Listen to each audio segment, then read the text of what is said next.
Hello, everyone. My name is Don Ward. I am the CEO of Laundris Corporation based out of Austin, Texas.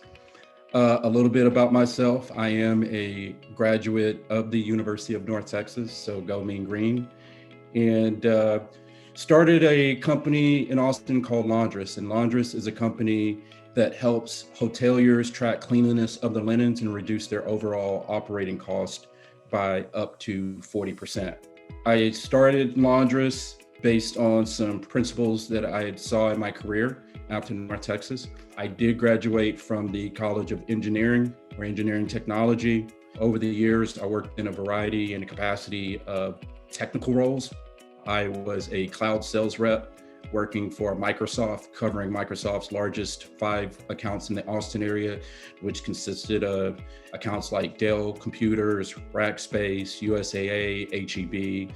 My goal was to go in and talk to C-levels, CEOs, and other C-levels about digital transformation and why they would be more adamant of using the cloud as opposed to building their own data centers. I also had experience working at IBM in the same similar role, and my role there was to go talk to companies, again, enterprise companies such as Starbucks, 24 Hour Fitnesses, about digital transformation. And prior to that, I worked at VMware, which was one of their first cloud sales reps, and then a company called McAfee, based out of Plano, Texas. I started Laundris. It's kind of an interesting story, but with my experience of working at companies like Microsoft and talking about digital transformation, I got a chance and an opportunity to see a couple of trends. One, I was always forward-thinking and looking into things such as digital transformation.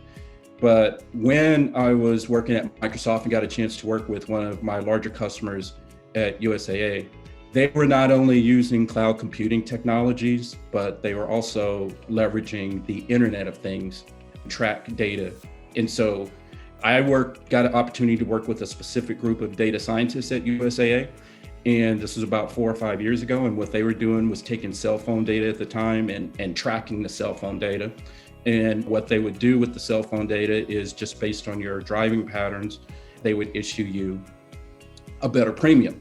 And so that was some of the first use cases that I saw around Internet of Things along with cloud computing. There were a couple of things that happened along the path. Along that time, I was looking at trying to generate some additional income for myself. I was looking at things like rental houses, et cetera. And I was pitched an idea about owning a laundry facility here in Austin.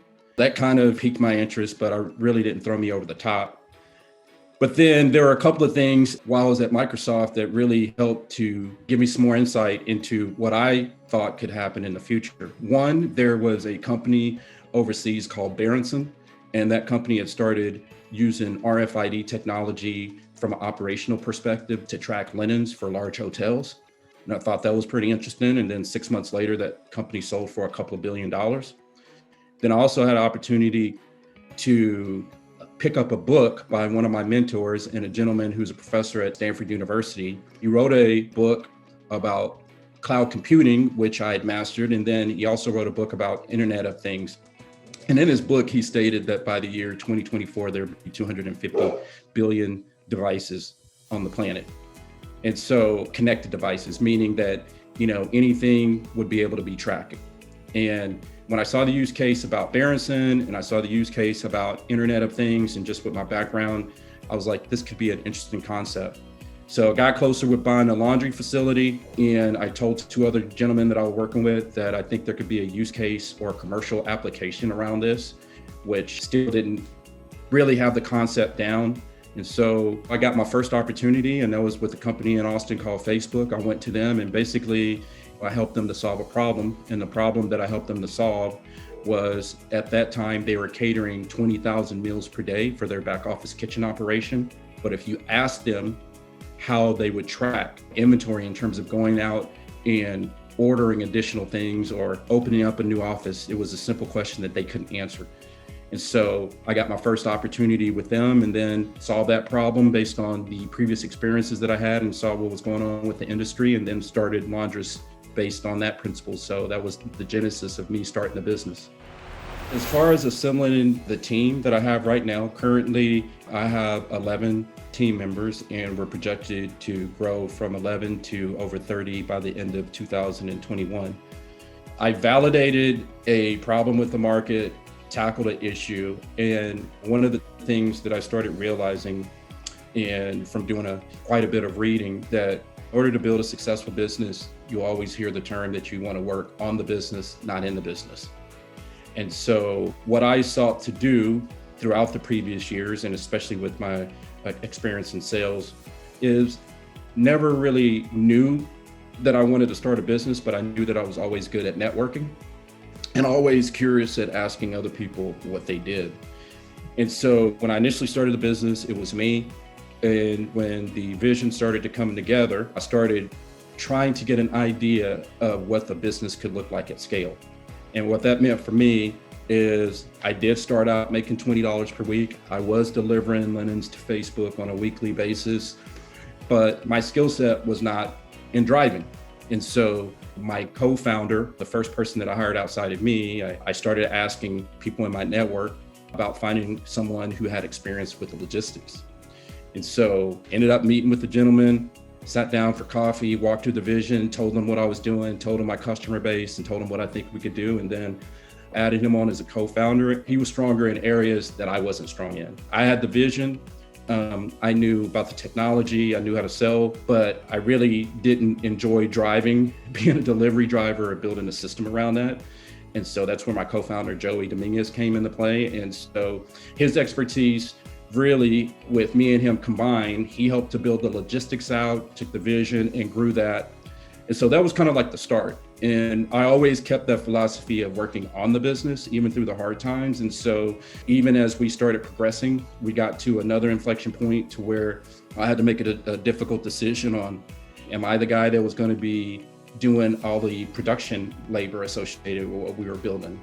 And so it was a tough decision, but me and Joey got together and said, hey, if we want to build this business, we don't want to work in the business, we want to work on the business. And so we just did another casting call and went out and find another team member that could come in and take the rope or take the reins while we were continually trying to learn the industry. And so what this did was really gave us the opportunity to really focus on understanding the business. I didn't have any experience in the business that I started specifically. When I did start, it was more of a services oriented business. And so it gave me time to really just understand all the inner workings with not necessarily working on it myself. And then from there, the journey just started really turning into, we need this, we need that. Can we find somebody that can help us with financing? Can we find somebody that can help us with marketing? And so the further that we started going, the longer started identifying other areas of the business that we could shore up on, and we started finding individuals that had those specific skill sets. And so a couple of years later, just really things started to come together. We started adding a president who is more of a leader, president, COO with the company. We added a sales rep. And so the main philosophy that I would state there is just once you get started, just really have the mindset of you are building something. If you're wanting to build something for scale, you're going to have to take the opportunity to really network with other people, find out who has a variety of backgrounds or interests that would complement your vision, and then go out there and build your team. As far as the advice that I would give to entrepreneurs, your network is your net worth.